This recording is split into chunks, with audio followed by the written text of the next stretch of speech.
just to make sure that we're getting something on it. What I'd like to do, Mr. Wilson, is to sort of go over the whole.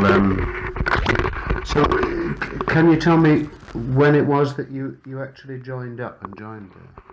You know, when you were called up. 15th of February. 15. When? 1940. What were you doing then? In the No, I mean as a civilian.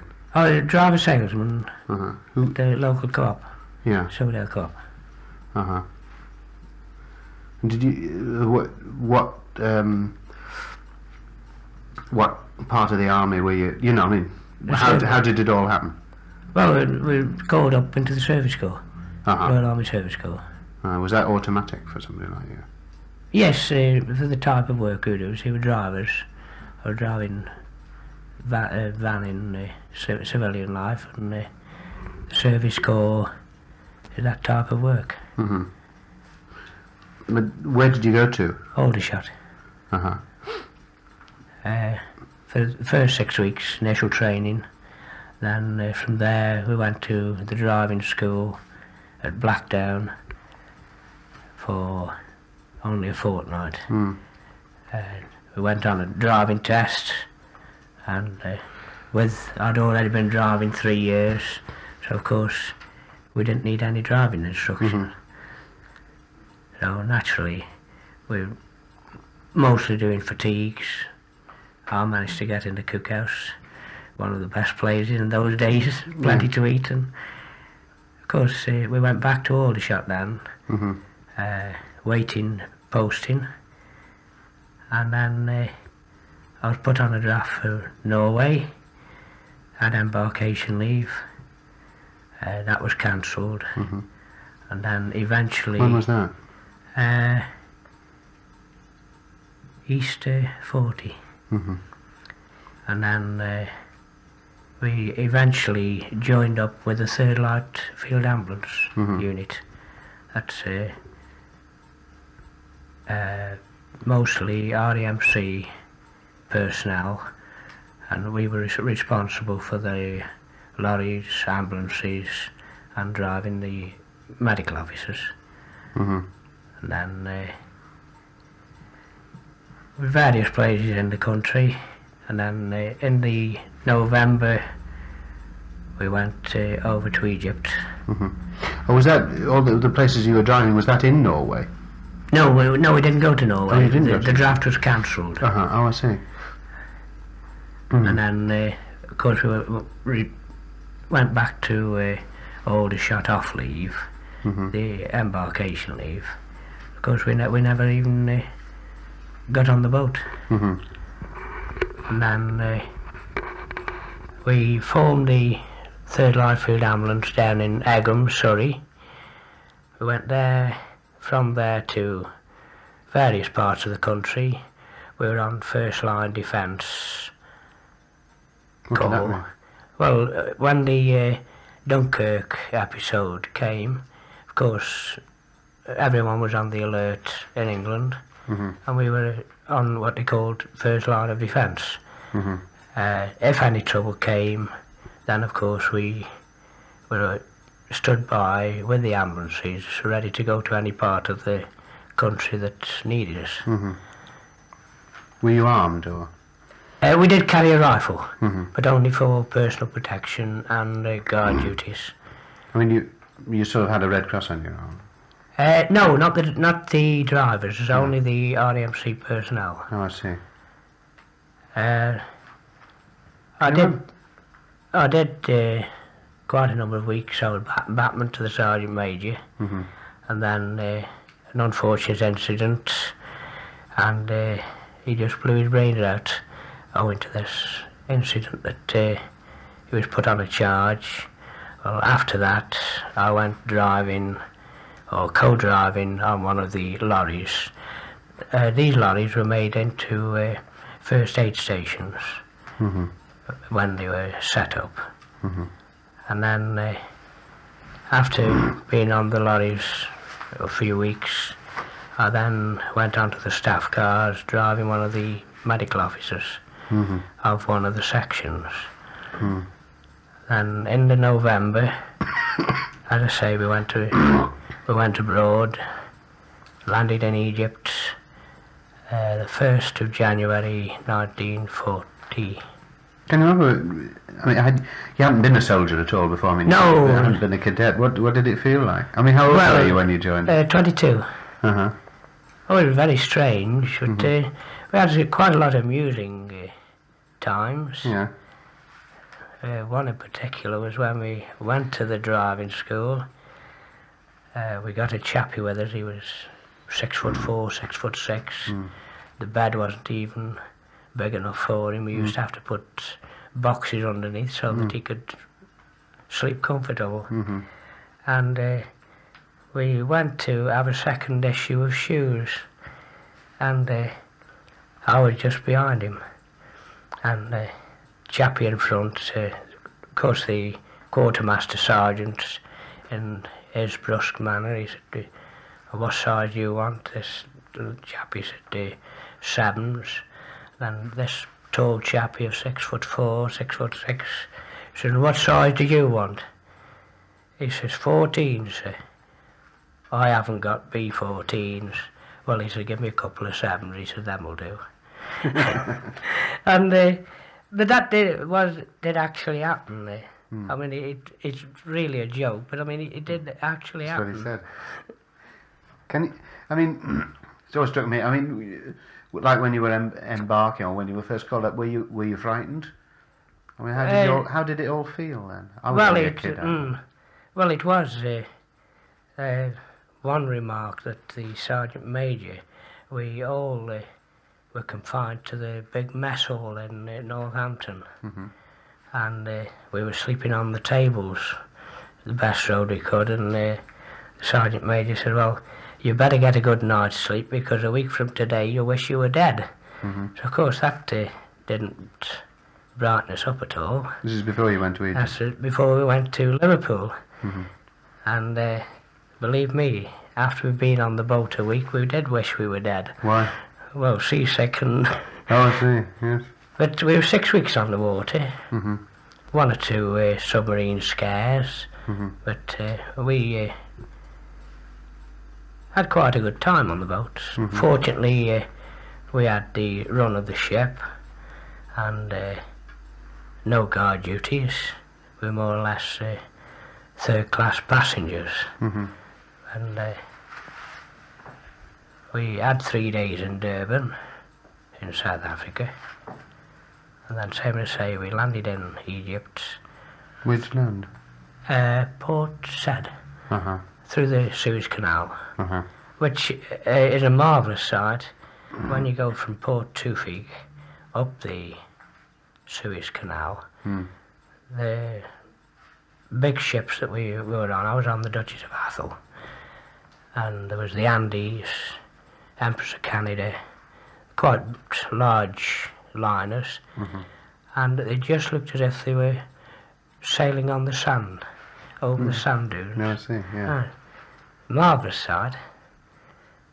Anyway, we were only in Egypt 3 weeks, a month, and we had orders to go to Crete. Well, our colonel, an old soldier, he went and played Merry How with GHQ, and he said we were formed first, the 3rd Light Field Ambulance. He wanted to know why the 3rd Light Field Ambulance was going to Crete and the 4th Light Field Ambulance was going up to the desert. We all knew that Wavell had pushed the Italians well back into Tripolitania, and I suppose he thought that he should be in at the kill. But anyway, we did get it reversed. We did go up the desert, and the 4th Light Field Ambulance went to Crete, with very disastrous results, as you probably read I think about. my cousin was there. And we got as far as a place called Ajidabia. You'd go along the coast road, did you? Well, we went partway up the coast, and the officer I was driving, very intelligent chap, he came from London, Lieutenant Leighton. He was a specialist, and he made all his own instruments for his medical laboratory. He got his own laboratory in London, and he made all his own glass instruments. And he was delegated the job of navigation officer.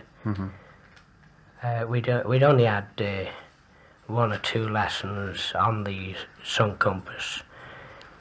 The main way of travel was by prismatic. That was the oil compass. Anyway, it was a place called Bardia. That's just outside, just after you go from Elamine. And we went into the desert from there. Oh, you came off the coast road? Off the coast road, into the desert. What, like driving across the sand? That's right. And we worked... What was that like?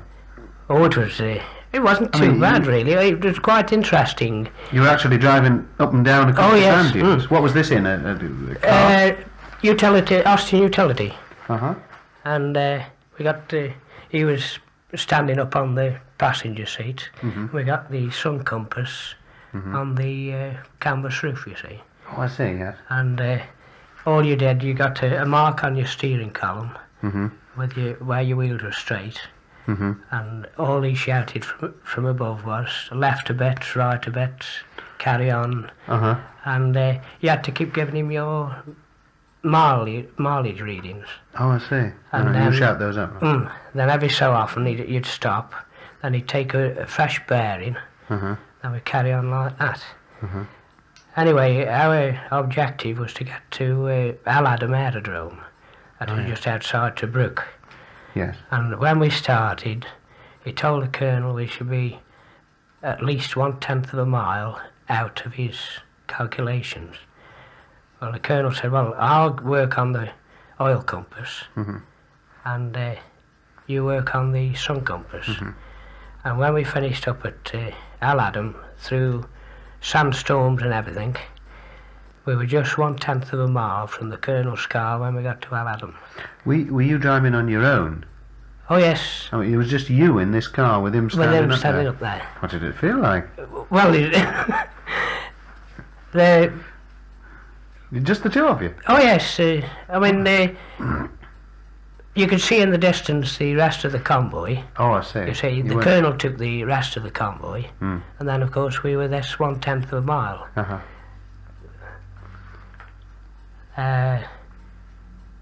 We eventually got to our lagering up place, they call it, Ajdabiya.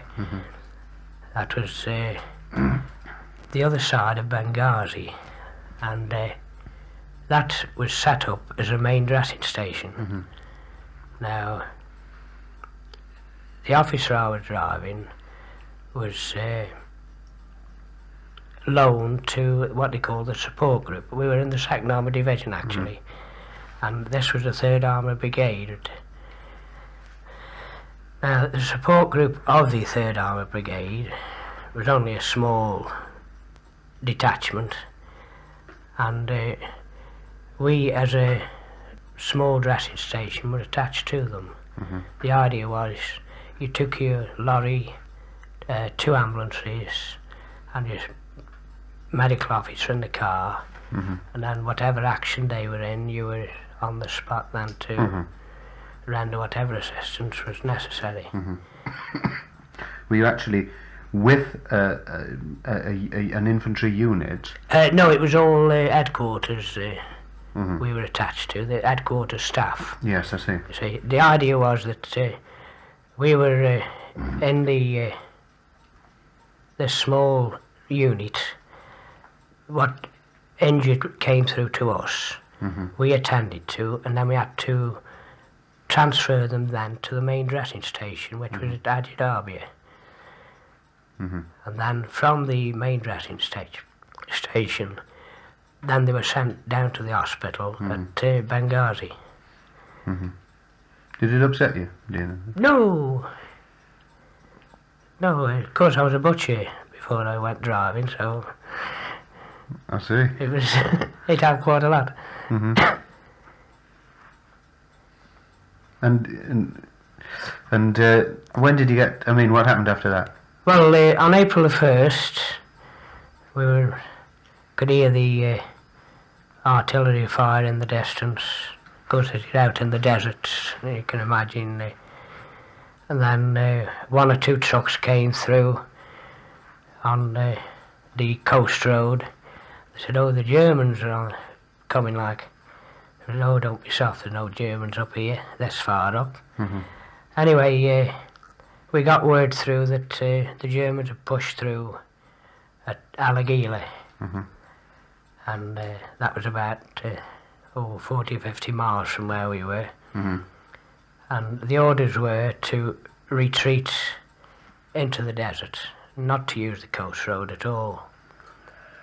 And it appears, of course we don't know for sure, that we were made, not scapegoats, but to give the armoured, what bit of armour we had got in the desert that time, it appears that we were going to be chased by the Germans so that the armoured stuff could get it back into Tobruk. Hmm. What time of year would this be now? That was 2nd, 3rd of April. Hmm. 1941? Yes. Not 1940? No, 1941.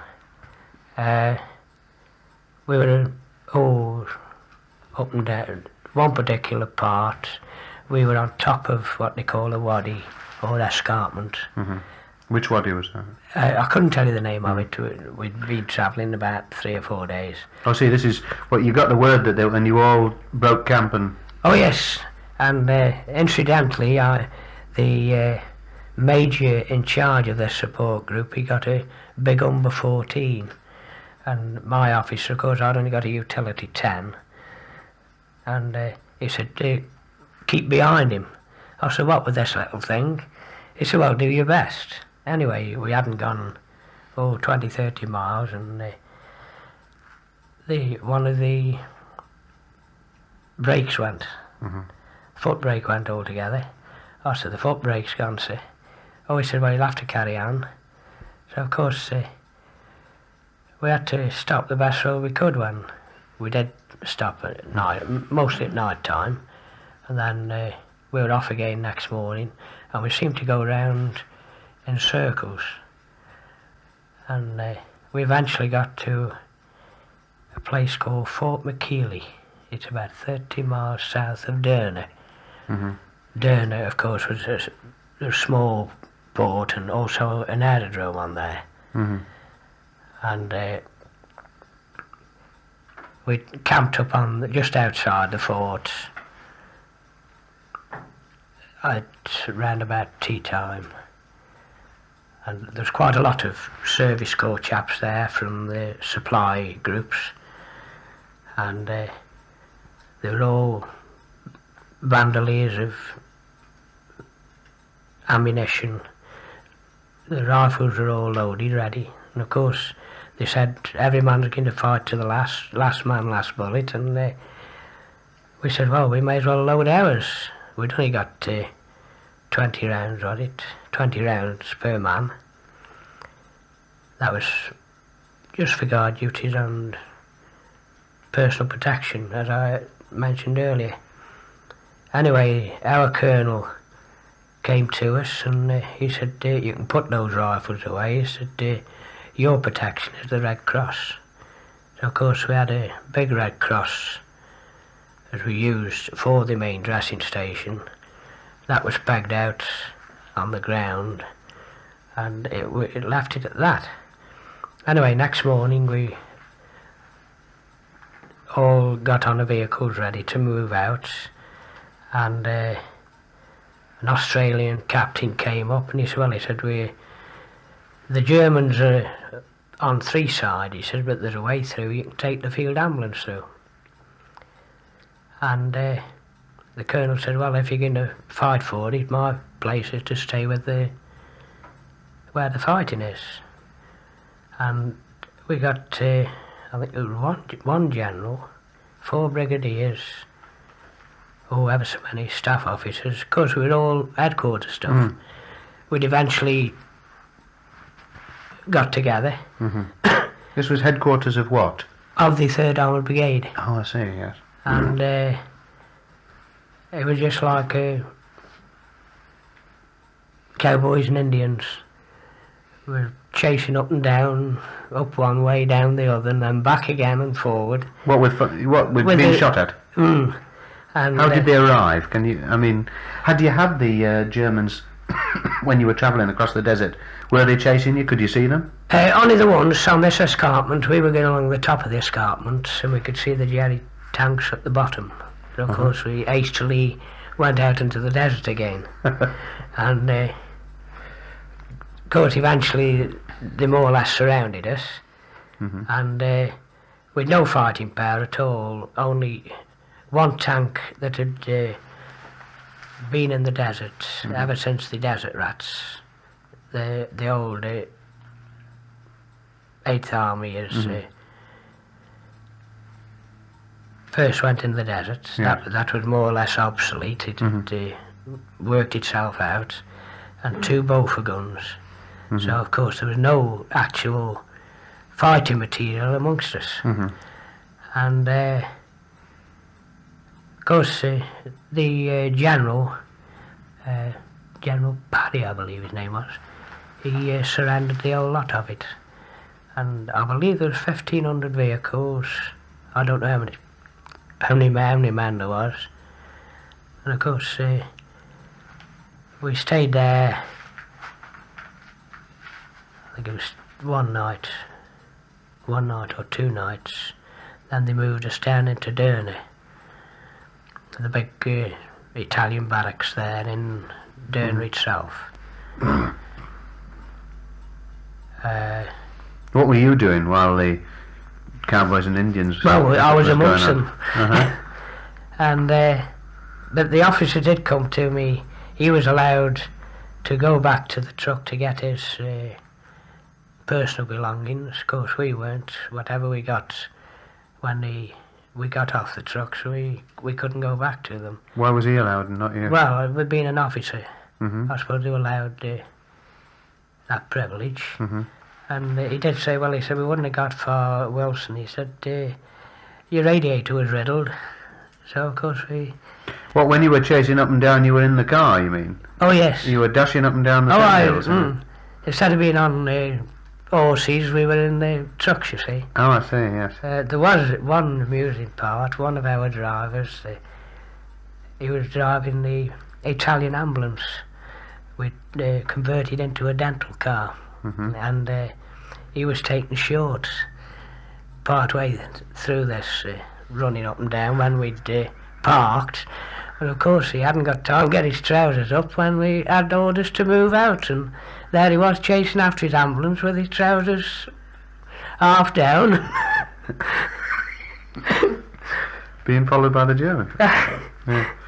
What did it feel like? I mean, were you worried as you were? Well, naturally, we were. I think everybody was worried, but... I mean, did you know you were being hit by bullets? No, you could just hear them going past you, and that was it, you see. Or was it machine gun fire or shell fire? Mostly machine gun fire and small arms. There was no heavy stuff at all.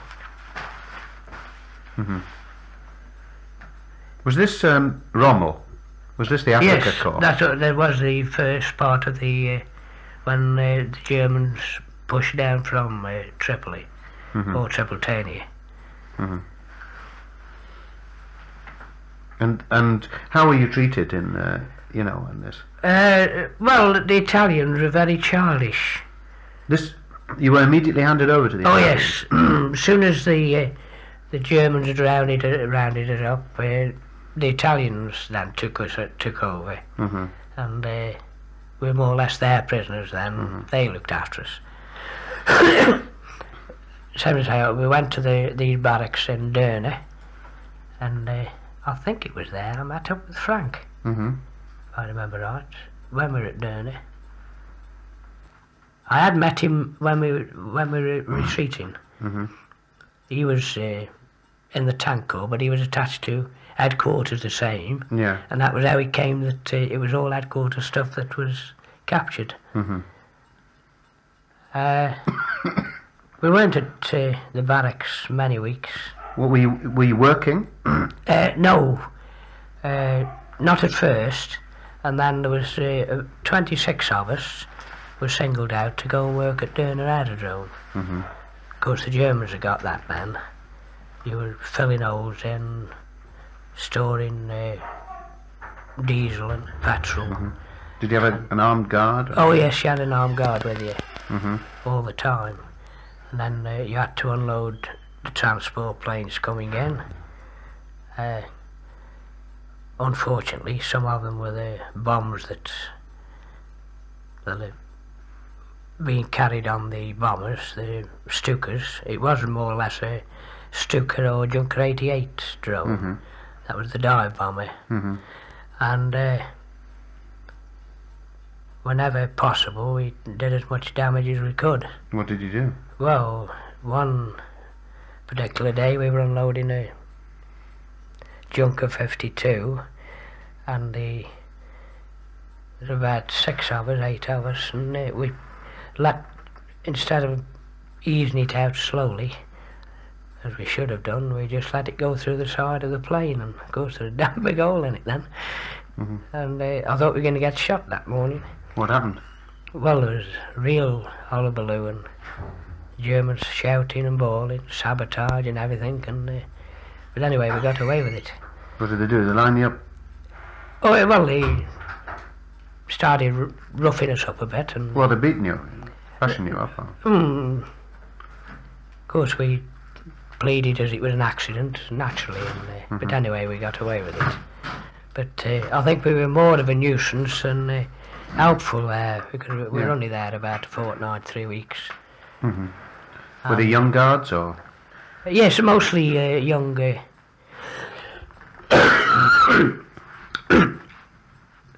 They were mostly young fellas. There wasn't many old ones at all. Because Frank said that they used to have Austrian Hitler Youth Guards, and they were pretty unpleasant. But the older Germans were a lot nicer. Oh yes, we had German guards on the aerodrome.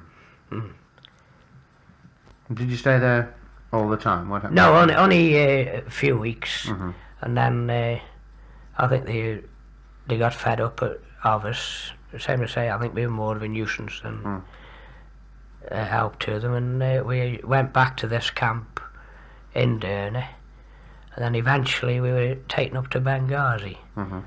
a big camp there, and then we got singled out again. There was about 50 or 60 of us, and we were taken up to Tripoli.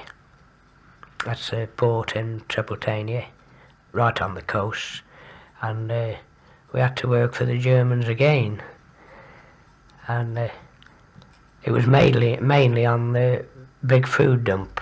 Mhm. There was a big food dump there. Well, naturally we fed the best you could while you were working there, and made up for it while you could.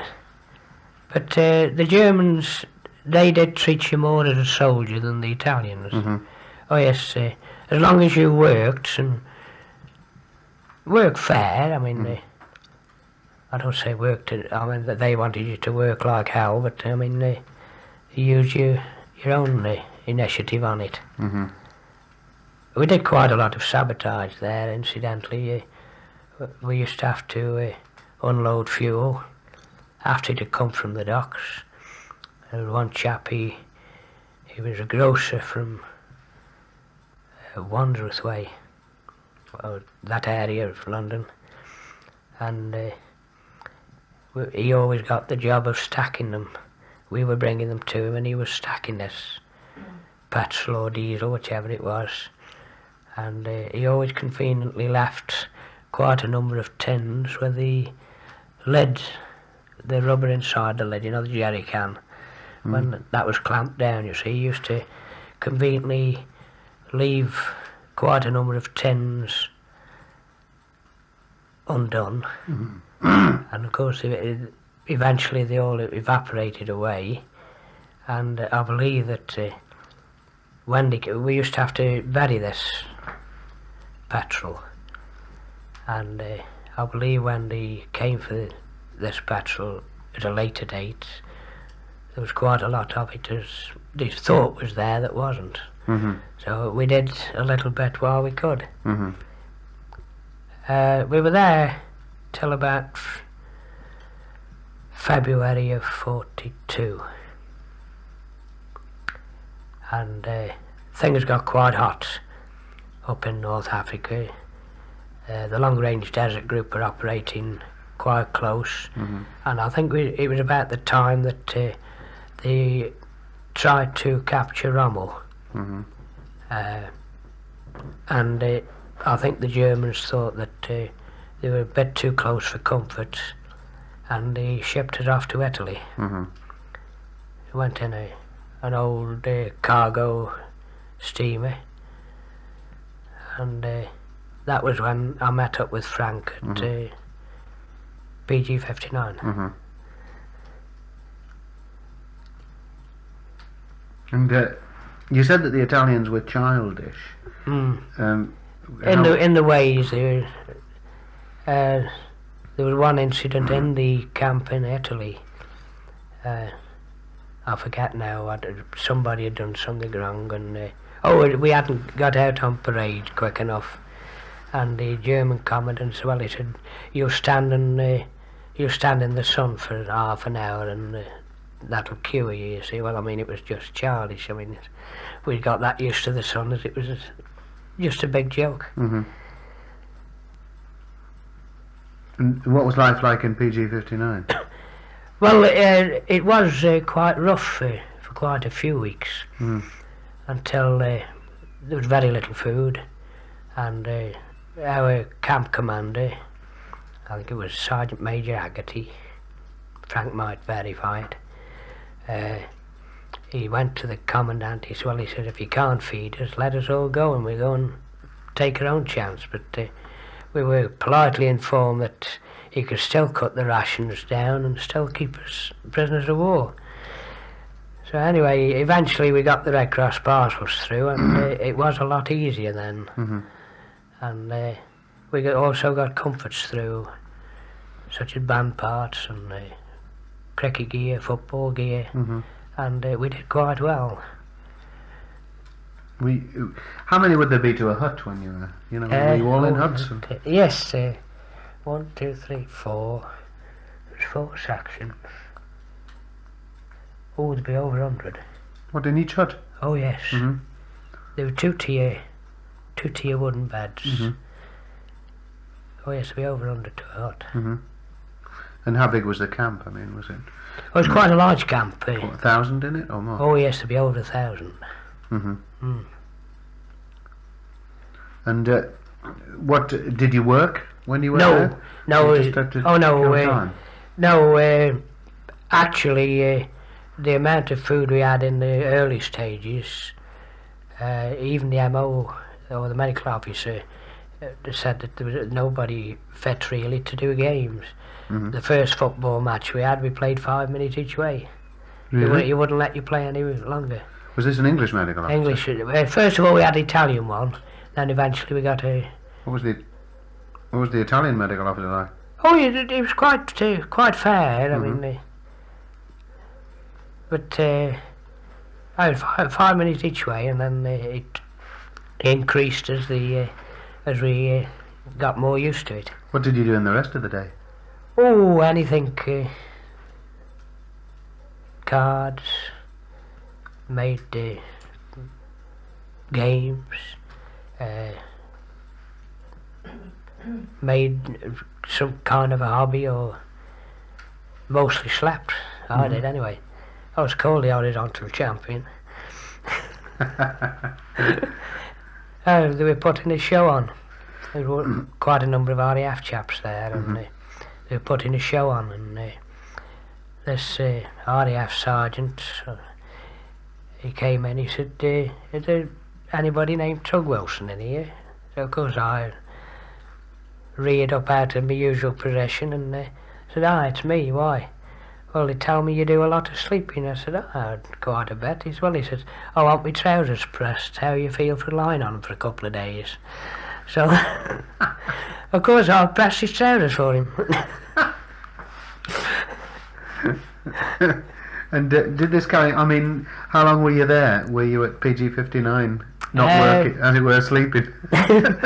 Till the following, February we went, February, March, about May. May was it? May the following year, 42, 43. 43. And then, along with be about 100 of us, we went on to a fruit farm close to the Brenner Pass. It was a valley just outside Bolzano. Why did you move? Well, it was just you just came and read the names out, and was this still the Italians? oh yes, still the Italian, but they were Austrian farmers. The part of Italy just below the Brenner Pass in the olden days belonged to Austria, and I think it was after the 1418 war. This part of Austria was given to the Italians, and of course they were Austrian farmers. And we did quite well there. There was plenty to eat, plenty of fruit, of course. But unfortunately, for every truckload of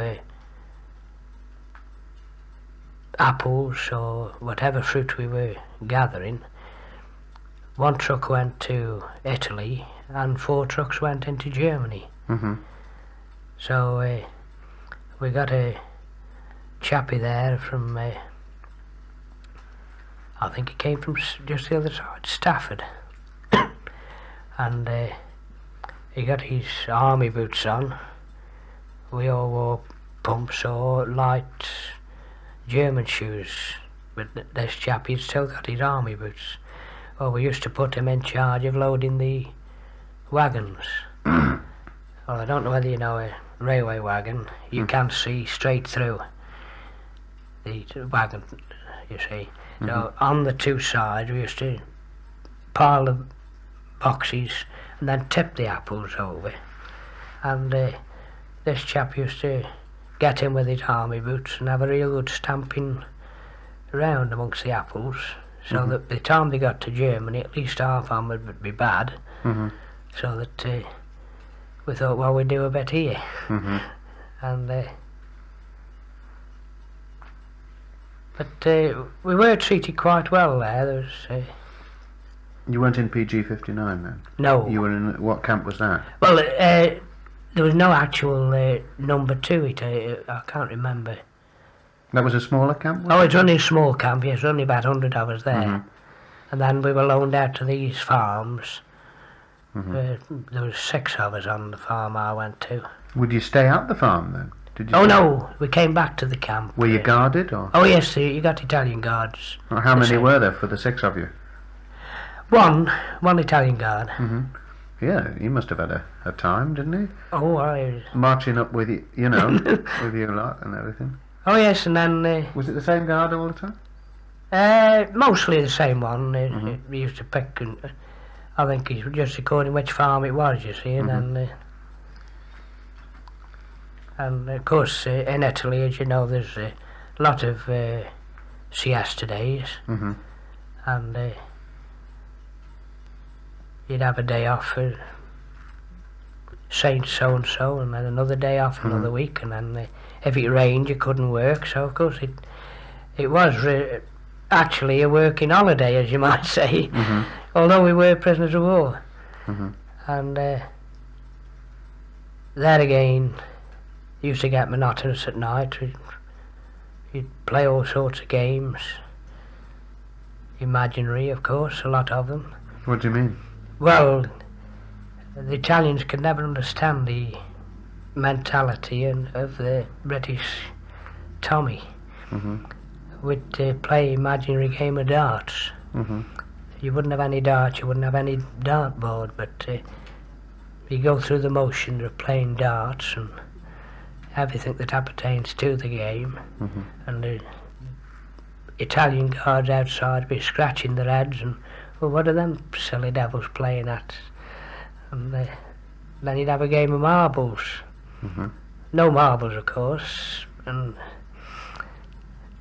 anything to take the mickey out of your guard, you see. Oh, I see. You weren't doing it just because you hadn't got any darts. I mean, it was yes, deliberately to oh, test the yes. guard. Aye. But how did you take the mickey out of the guards? Well, he couldn't understand what we were playing at, you see, and he got them wondering Mhm. what the devil we were up to. Mhm. How long would you play an imaginary game of darts? Oh, 10 minutes, quarter of an hour. I Mhm. mean, there was no limit at all. Mhm.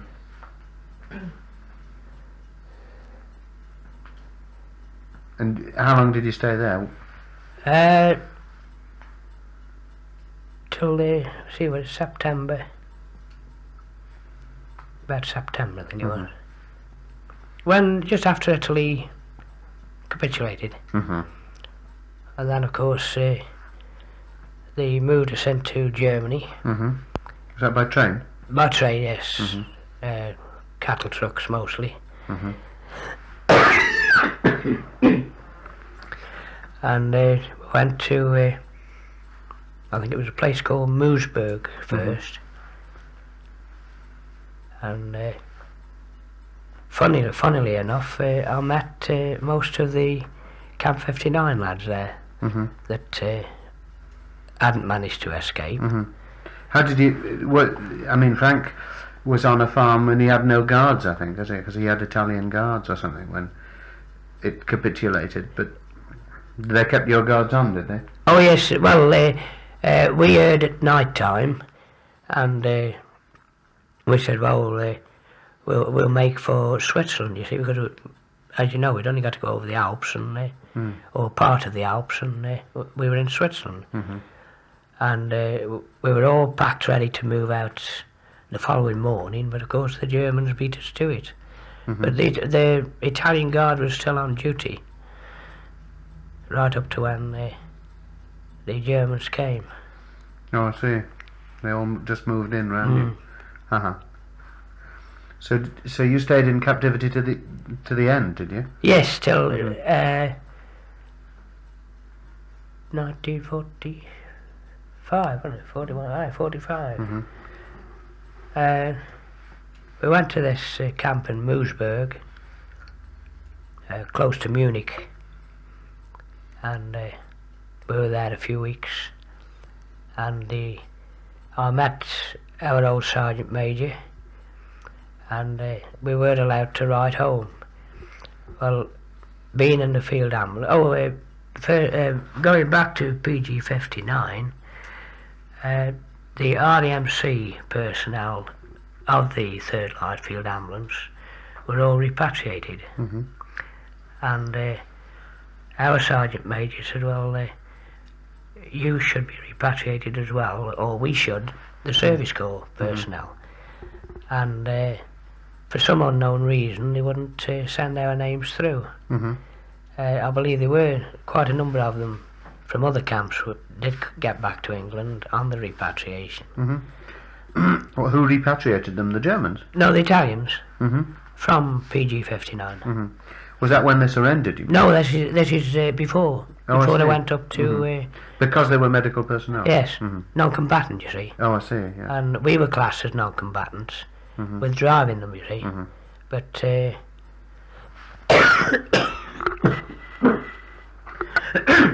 but the sergeant major in charge of the camp, the British one, Mhm. he said that only REMC personnel were eligible, Mm. that RESC weren't, you see, and that was, I think that was the reason why we didn't get back home before. Mhm. There was one REMC fella, he was Colonel Batman. Mhm. In the report they got him down as an RAC, Royal Armoured Corps, instead of RAMC, and he was the only one that got left behind. No. So he was unfortunate. Mhm. And how did you get on in Germany then?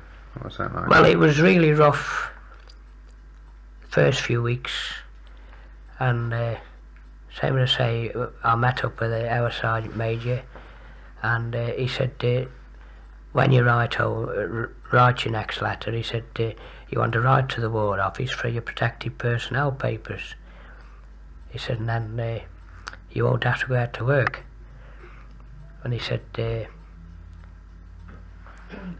you want to tell him you're a sergeant?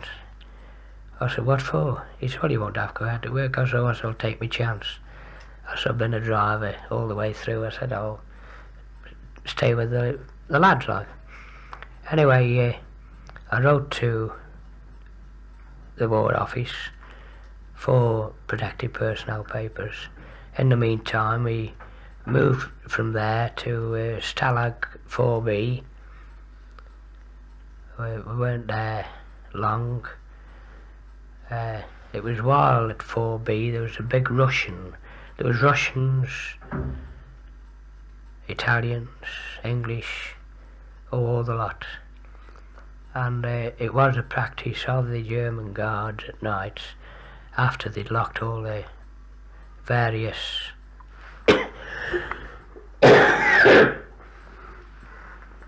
camps up, to take the dogs into the Russians, one Alsatian in particular, and you should just open the hut and release one of these Alsatians in there. And this particular night it never came out again.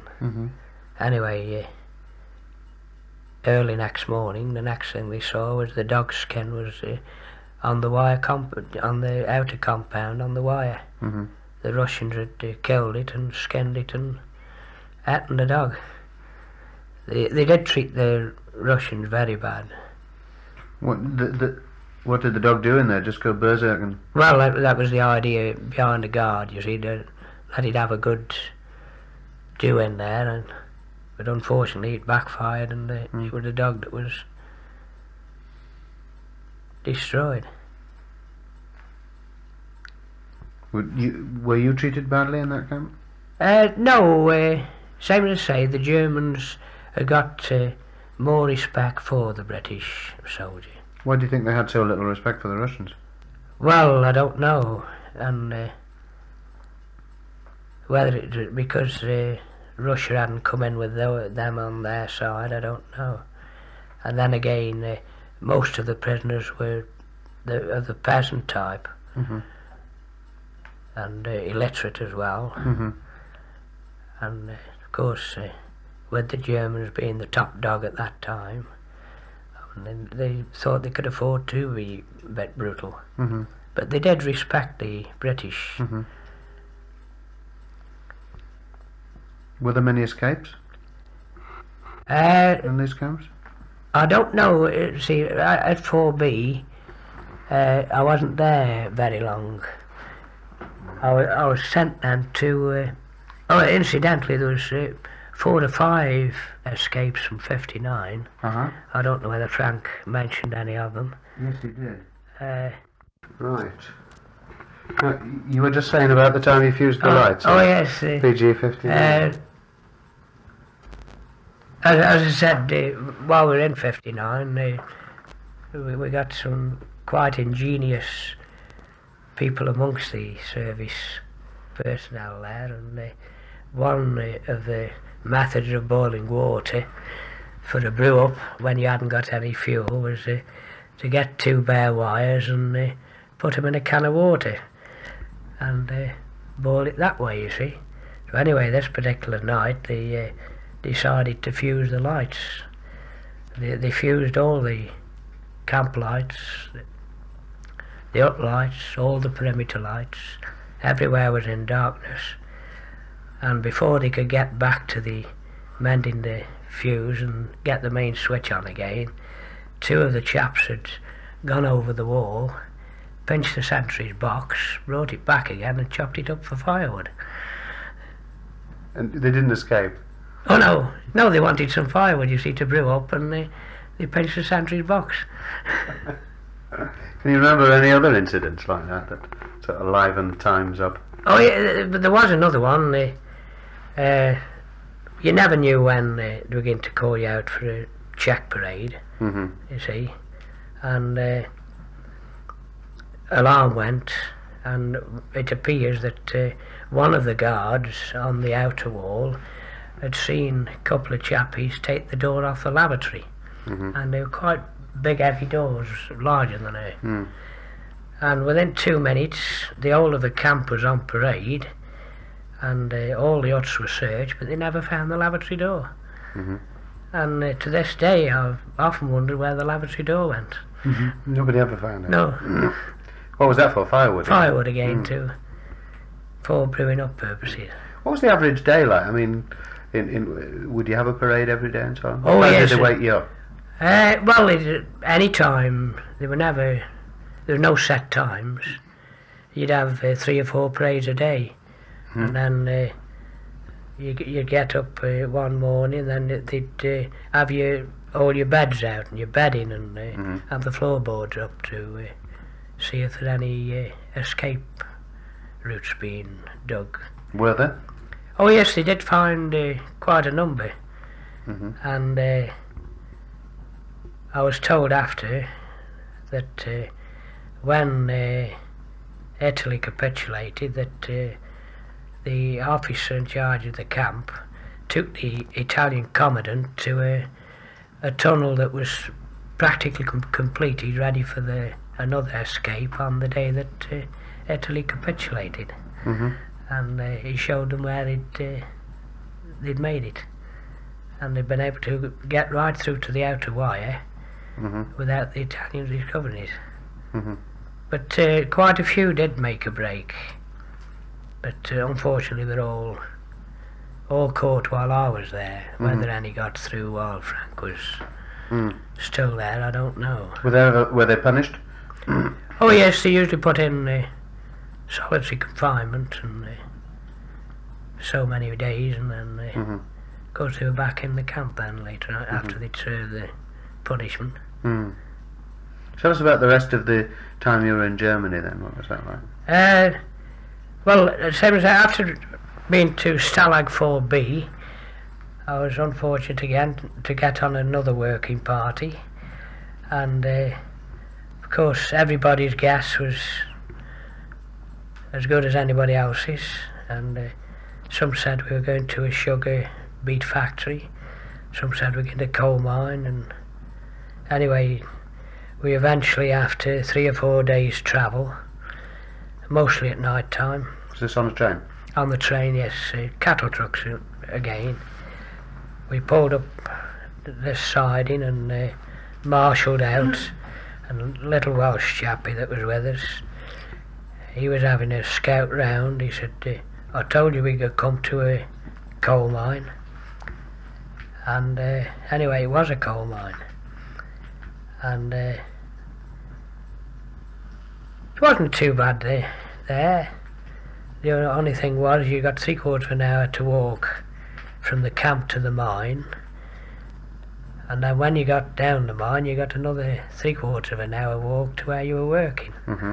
What were you doing? Getting the coal out Oh, coalface work. on the coal face, yes. You'd never been I'd never before? been. No, it didn't matter whether you'd used a pick and shovel or been in the coal mine. Mm-hmm. They just gave you drill in one hand and pick and shovel, and you had to get cracking. Mm-hmm. Was it safe? Yes, when we were first there was one German miner and one British Mm-hmm. prisoner of war. And then as things tightened up and Germany needed more military men, you could see the civilian mine worker dwindling. Mm-hmm. And instead of 1 for 1, you'd have about 1 German in where there'd be about 10 of us. Mm-hmm. But it was quite just as safe as going down one of our pits. Mm-hmm. I mean, it was their life just the same as ours. Mm. What was it like working with them? I mean, what sort of blokes were they? Oh, they were quite good. They were quite fair, and you had the same ration as they had. And Did you work alongside them? oh yes, they were, and they were mostly people that they were fed up with the war, naturally, and they just wanted it to finish and get back to normal life again. When you, did you used to talk to them a lot? And Well, the best we could. would you tend to work with one German miner, or would you be in a little group of English and Oh no, Germans over there? no, because I think it was felt that it was more safer. You see, you got a coal face of about 40, 50 yards long. You see, and then you were in single file along this coal face. You see, so that you're more or less dependent on that German for safety more than anything. No, I see. Until you got used to it. What, you've got a German on either side of you, had you? Yes, at the beginning, and then of course, as the weeks went by, there was only one in about 10. You'd sit and have your meal with them, would you? Have your break with them? More often than not, or they go to the bottom of the coal face, and we get in little groups then. And Must have been a funny atmosphere, wasn't it? Down there, bit rum. oh yes, Were there ever any incidents down there or anything? no, there was one major incident, but fortunately it was in between the two shifts, and that was that the third of the coal face just collapsed. I was say fortunate, it was in between the two shifts, one coming off and one going on, and after that it was decided to stop using the coal cutter, and they had to use the pneumatic drills then. And our main, well, there again we said as it was war work we shouldn't be doing it. They said if you're in Germany you've got to work, and that was it. So what we used to do was try and do as little as we could in the space of time as we got. Didn't the German miners resent it? Well, I suppose they did in their way, but you were given a piece of coal face to get out, and some of them got it out, and I'm afraid I wasn't one of them that pulled me weight, I don't think. Were there ever any fights? No. Or No. rows with the German miners? Well, we had rows, naturally, Mhm. but fortunately we managed to come to an agreement. Of course, What? the language was a big problem. What sort of row? Well, mainly over the work, and see, the fireman, well, he's equivalent to a fireman in our pit. He could speak English, and of course he used to try and get that extra bit of work out of the English chappies, and he'd go to any lengths to kid them up and make them do a bit more, because I'd been off sick quite a few times with chest trouble and kept getting bronchitis, and I was told that I hadn't got to use a pick and shovel or work in any dust, but I still got to go down the mine. So they had me at the end of the conveyor belt taking the stones out of the coal as it came down. Well, the chaps our chaps at the other end, instead of being considerate, were putting more stone on than coal.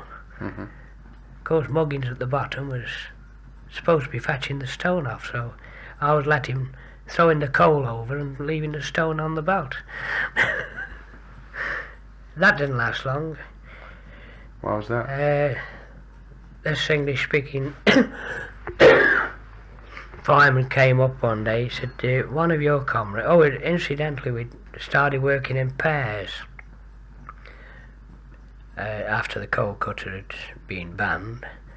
And he came to me, he said, one of your comrades is working on his own. I said, well, that's his lookout, not mine. He said, yes, but if you went and give him hand, it'd be easier for him. I said, well, you know very well I'm supposed to use a pick and shovel. yes, he said, but if you only just gave him a hand, he said it'd help him. I said, oh no, I said, you don't catch me that road. So anyway, I didn't go.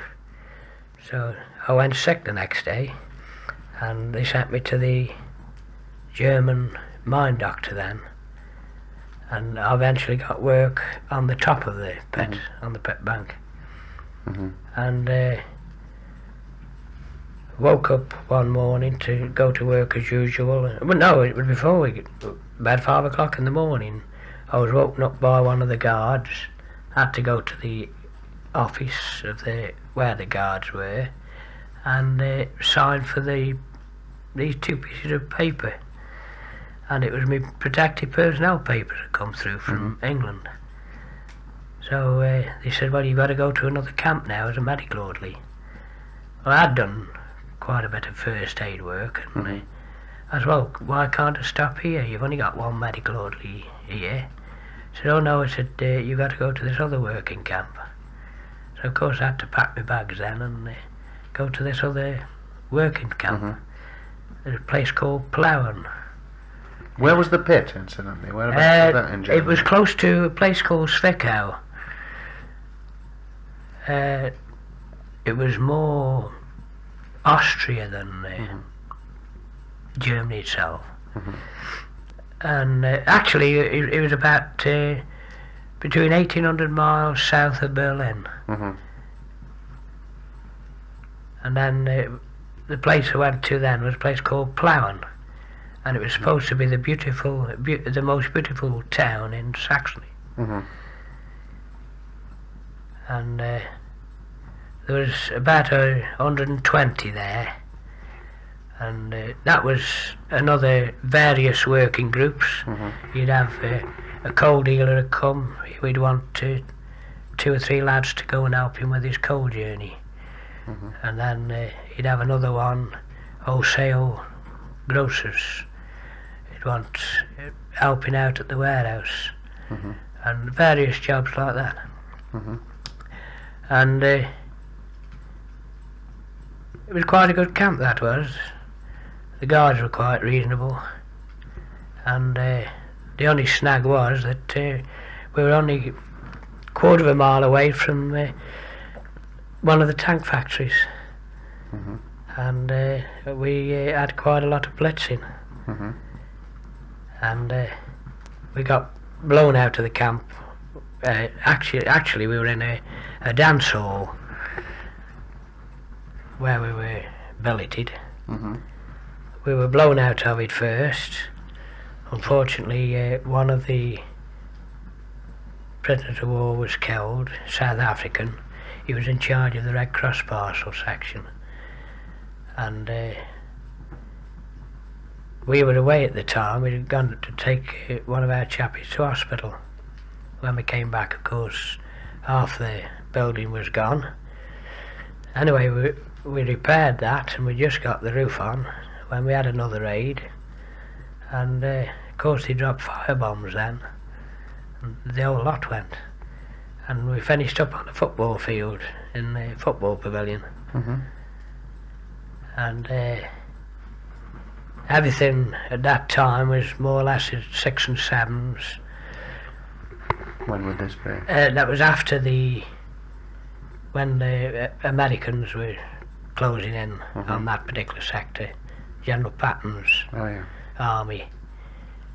And our German Sergeant Major was ordered to get us all ready and march us toward Berlin. And he said, the English will come in any case. We may as well stay where we are. And that's what he did. And the guards just threw away the rifles about a week before we got released. And we more or less kept going from day to day until the lads turned up. What was it like? How did they come in? Well, it was most peculiar. Of course, the town was more or less shambles. It had been, same as say, bombed and firebombed, and one particular raid, we just managed to we used to have a blanket rolled up ready, your Red Cross parcel, what bit you got in it, and the Red Cross box all handy. You slept fully clothed. Then as soon as you heard the planes come over, there was no air raid sirens. They'd all gone out of commission, and you made a beeline for the woods, which was about 2 miles away.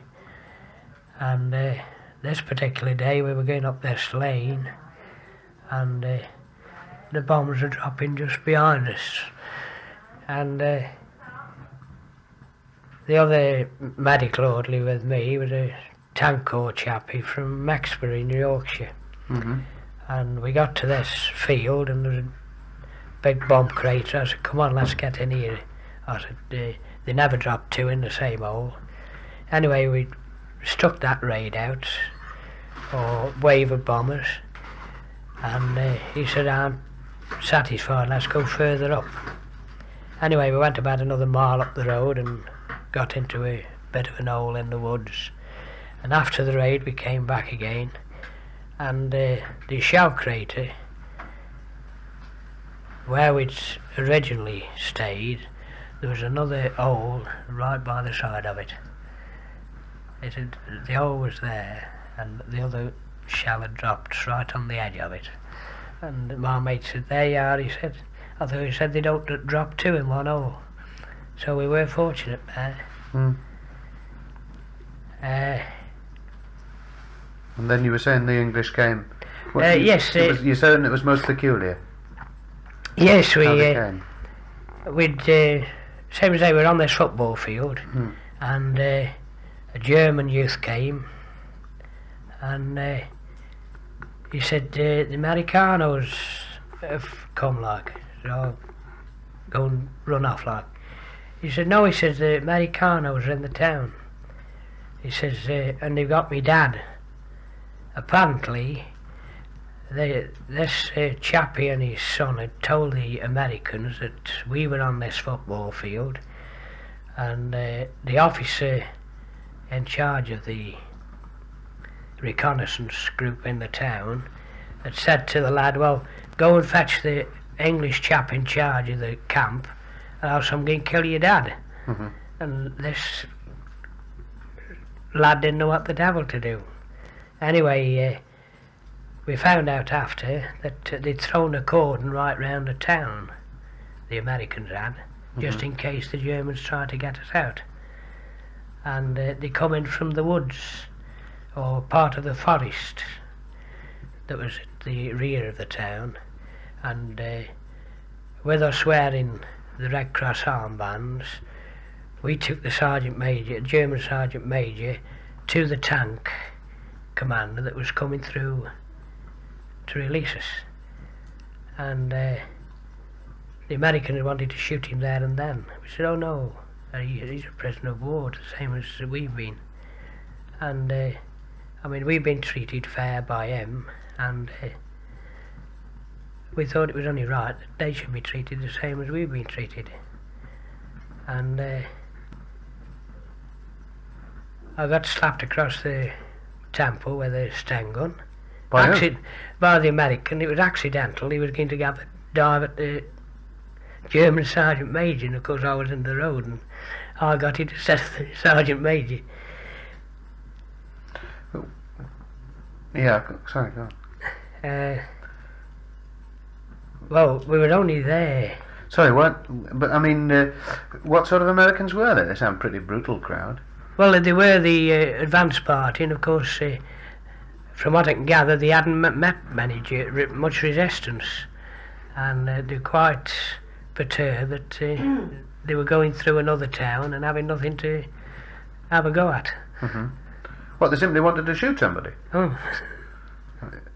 Did they strike you at the time as being a bit brutal, or? No, you could understand it after, because there were so many tricks played on them. You see, booby traps and all that. That you can understand why they were so cautious. I mean, they didn't know that until we got really in conversation with them that we were prisoners of war. Oh, I Although see. we were wearing the British uniform and we got the armbands on. What you mean? This decision to shoot the bloke was as you approached them, Mm. Oh yes. and he was about to belt him one, Mm. just as you came near the That's American right. group. Mm. Oh, it wasn't a considered thing. Oh no, Well, you were standing alongside the sergeant major. that's right. How we took him between us, you see. Hmm. We thought, well, it's the safest way to go, or take him, you see, if we went with him. What do you mean safe for him? Oh yes, and then Why you just- were concerned about his safety? well, we're concerned about our own as well, because knowing how slap happy the Americans are, they might have opened up on us as well. Hmm. We thought, well, we've come this far, we want to see the rest of it, Mm. and of course we managed to get through to them. Hmm. What you mean? The tank was sort of in the middle of the road somewhere, and you It were was coming approach- through it had come out of the forest at the Yes. back, see, along this short road onto the football field, Mhm.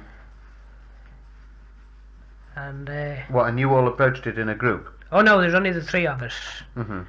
The others stayed. We told the others to stay all together in the on the football field. Why did you go? Well, we thought, well, being the medical, Oh, I see. Because you had the armband. the armband, you see, Mhm. and the corporal in charge of us had gone into the town with this laddie to tell the American commander that we were where we were. Oh, I see. And this was See. just another tank that suddenly That's appeared. right, aye, while he was away. Hmm. So anyway, the next morning, there was 9 or 10 of the lads needed hospital treatment, and we had previously taken them to hospital, and the German doctor there, he said, well, your own lads will be here soon, leave it until they come and then you'll be treated by your own doctors. They weren't serious cases, but they all wanted attention. Mhm. Anyway, the Americans examined all the 9 or 10 of us. Of course, we'd taken them, pal and myself. Well, he got a slow appendix. Well, naturally, they put him down straight away. So he turned to me and he said, what's your complaint? Well, there was nothing wrong with me at the time. I said, well, I've just come out of French hospital a couple of days ago. Oh, he said, I'll put you all down as malnutritions. We've been living on the fat of the land for a fortnight. We'd broken into the food store. And we went back to, well, can we go back to camp like and get a kit? Oh yes, be alright. So we went back to camp and we said, oh, we've got to go back to the hospital. What was camp? The pavilion? The pavilion. And of course we went back to the hospital and they took us to the aerodrome at Gaza. And one of the most pleasantest feelings I had was the first morning on the aerodrome. We'd slept the night there, and was to have American orderly, female orderly, wake you up. And of course we hadn't seen any English girls for 4 years, and I definitely thought I was dreaming. Uh-huh. To see this smart-looking American medical orderly, female, Uh-huh. and it made you wonder whether you were dreaming or whether Yeah. what day it was. Uh-huh. Where was this Gaza? This was. It was close to the town where we were. It was I an see. airfield. Uh-huh. And then did you fly back home? Then we flew back to Shrevenham in Wiltshire. Mm-hmm. From there, hospital train to Leicester, Mm-hmm. and then we were only in Leicester 5 days. And of course, by that time they found out we weren't malnutritions. There was one chap, he got a finger that he'd had it operated on by the Italian doctors, and they left it with a permanent. He couldn't move it, you see, and he got to have it recut to get the use of his finger back. And he said, "Oh, I don't know." He said, "They put me on a diet." He said, "I've only got a bad finger." But we were on a strict diet for malnutrition because That serve you right. there'd been so many of POWs that went with the Americans as they were advancing, and we did find some that in a field there was 6 of them, and they just eaten until it'd kill them. Really? Yes. What, the Americans had just fed them? Oh yes, they just kept giving them food, you see, and they hadn't had, unfortunately, a lot of food for quite a number of weeks beforehand. They're more unfortunate than we'd been, and they just gorged themselves till it killed them. Oh yes, they were. Were you? Can I ask? Were you married then? I mean, No, what, you met Mrs. Wilson after the war? After the war. Oh, I see. So you hadn't got a girl. You haven't left anybody behind you No. except your mother and No. father, sort of thing. unfortunately I lost both mother and dad while I was Mhm. prisoner of war. What was that, during a blitz or? No, dad was ill when I went, Mhm. and he died in the August. I was captured in the April, Mhm. and he died in the August. But the most interesting part was that Frank, when we met at Derna, Mhm. he said, "Well, you write and tell your mum that you've seen me, and I'll write to Gladys and tell Gladys that I've seen you, and then they can, whichever gets the letter, can Yes. communicate, you see, because Frank's wife and my sister were very great pals. Mhm. They were school pals, and I believe that the day that she got the letter from Frank was, I believe it was August, and she ran all the way from the Vic to our shop in George Street. And when she got to the shop, she was that out of breath she couldn't tell me mother that I was safe. So this is Gladys. But she was in that, of course, because that was her family. Yes, it was. Yes. It was Gladys's father's business, Yes. and my sister had to notify the War Office that I was a prisoner of war. So your letter came first. The letter to Gladys Mm. about you came first. Yes, and all the way through, we were in Camp 59. Frank got mail through and I didn't, and I had to get all my information from Frank. I think he said they called him Lucky Bailey. didn't Aye, they? Yeah. and of course, as soon as the mail came up, he used to. He wasn't in the same hut as I was in, and he used to come straight in. He said, "Have you had any mail?" And Mum was always about 3 months behind, and his was more up to date. And he came in. He said, "I've got some bad news." This was about September, October, I think it was. And he says, "Your dad's passed away." Well, we weren't expecting it, so that wasn't too bad. But the following year, my mother died in the April, and of course Frank had the very unfortunate task to come and tell me that my mother had died. And I got a letter from my brother and sister a month after Frank getting his letters. That was why he was called Lucky Frank. He was always in the mail. Yes. Look, you were saying that you moved about an awful lot, didn't you? Yes. You must have been like a sort of gypsy. Did you manage to take any personal things with you? Oh yes, fortunately you took all your own kit with you. What did you have? A kit bag? Or? Well, what you could carry in it.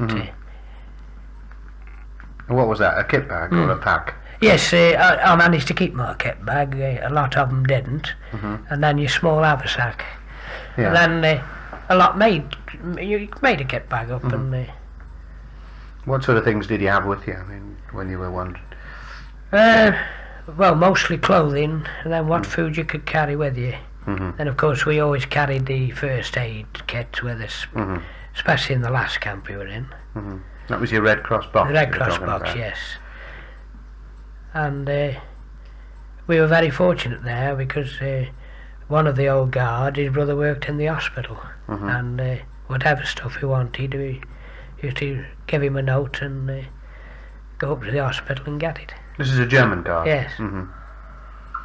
Looking back on it, or what do you feel about it all now? I mean, do you look back on it as a weird time or Well, happy time or? we had some weird times and we had some rough times, but we also had some happy times. I Mhm. mean, same as say, a lot of the times you made your own entertainment and enjoyment. Mhm. There was one incident in the last working camp. The German sergeant major, his wife, she'd been buried twice, and we called her the Hoodoo. But every time she came, the bombers came over.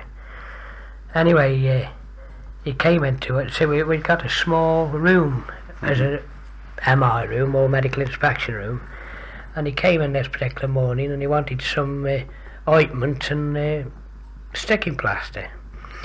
My mate, of course, always in a jockey mood, he said, and what do you want it for?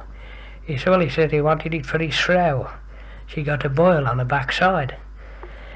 And my mate said, well, he said, we can't give it to you. We said, we shall have to do it. And then German sergeant major said, nay, he said, meine Frau. He said, So after about 10 minutes arguing and barging, the German sergeant major said, all right, I'll bring her in. At that, my mate capitulated then. He said, here's your ointment and tape. So we never performed the operation that morning. Do you think, I mean, when you hear people talking about the war, I mean, does it, or you see these films about the war and that, I mean, do they strike you as being realistic, or do you remember it in a different way? Oh yeah, most of them are realistic, yes. Mm-hmm. Oh yes, I mean, the various prisoner of war pictures, Mm-hmm. they really are authentic. A lot of, or 90% of the things they did certainly happened Mm-hmm. in the POW camps. Mm-hmm.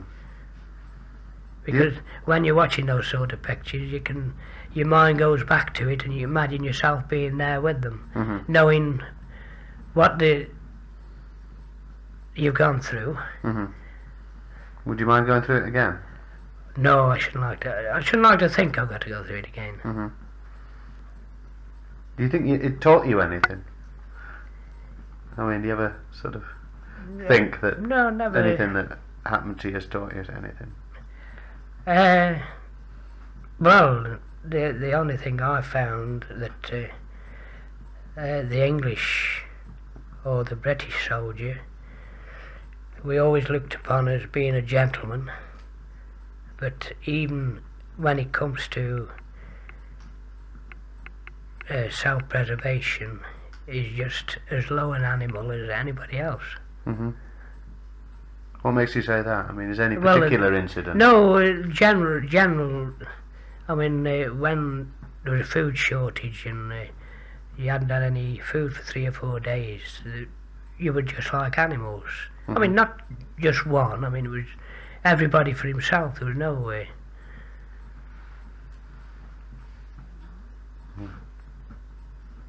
But you describe the Americans as being very slap happy.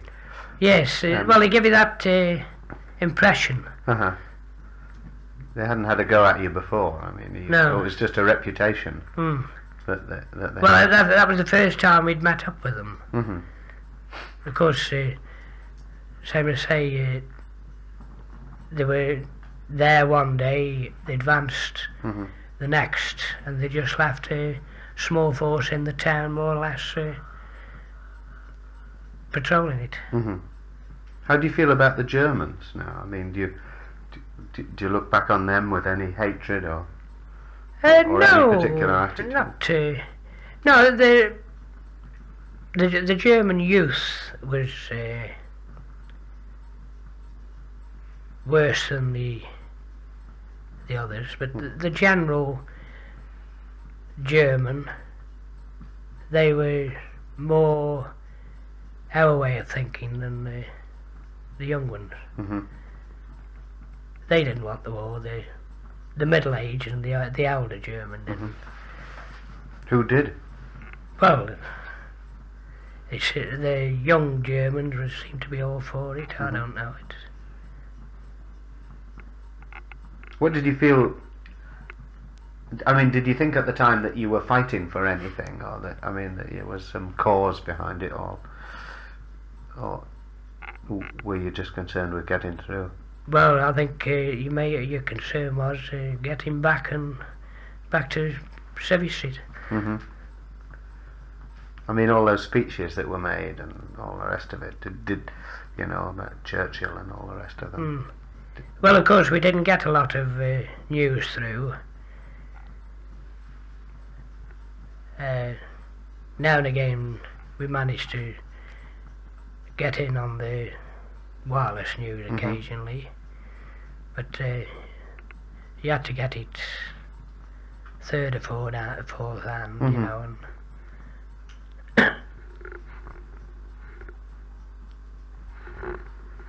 Now, sorry.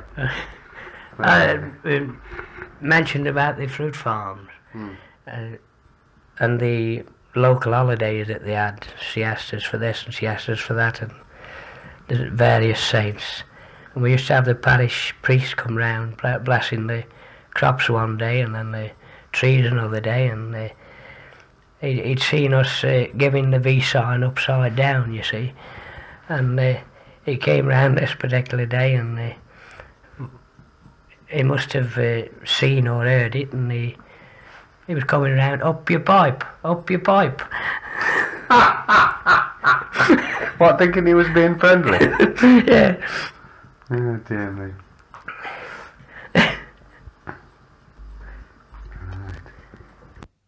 He said, you're always swearing, always swearing. Of course we used to swear at them, they didn't know what you were saying to them. Yeah. Unless you dropped on one that could speak English, then Why did they not swear? well, I suppose they swore at us, but until you got to learn the swear words, you didn't know what they were or not.